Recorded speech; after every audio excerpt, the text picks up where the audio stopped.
ప్రేమకు చిహ్నం. రాధాకృష్ణ కథ అందరికీ తెలుసు, కానీ పురాణాలు, సాహిత్యంలో అసలు కథ ఎలా ఉందో తెలుసా? చివరి వరకు చూడండి. మనమందరం విన్నది ఒక రూపం, శాస్త్రాల్లో కనిపించేది ఇంకొక రూపం. రెండింటినీ కలిపితే నిజం స్పష్టమవుతుంది.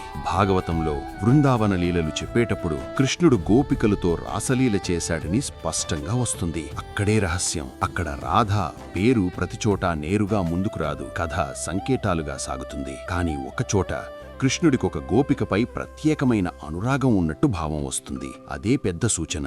అందుకే భక్తి సంప్రదాయం చెబుతుంది, రాధ మాయమయ్యలేదు, పేరు చెప్పకుండా ఆమెను దాచారు. తరువాతి కాలంలో భక్తి సాహిత్యం రాధను స్పష్టంగా చెప్పింది. ఆమె కృష్ణ భక్తిలో కేంద్రంగా నిలిచింది. అందుకే రాధాకృష్ణం కేవలం ప్రేమ కాదు, భగవంతునిపై పరమ భక్తికి ప్రతీకగా మారింది. అసలు విషయం ఇదే. శాస్త్రంలో ప్రేమలీలలు గోపికల రూపంలో, సంప్రదాయంలో అదే ప్రేమ రాధ రూపంలో స్పష్టంగా. కాబట్టి రాధాకృష్ణ ప్రేమకు విలువ తగ్గదు, లోతు పెరుగుతుంది. ఇంకో పురాణ రహస్యం కావాలంటే కామెంట్లో జై రాధాకృష్ణ అని రాయండి.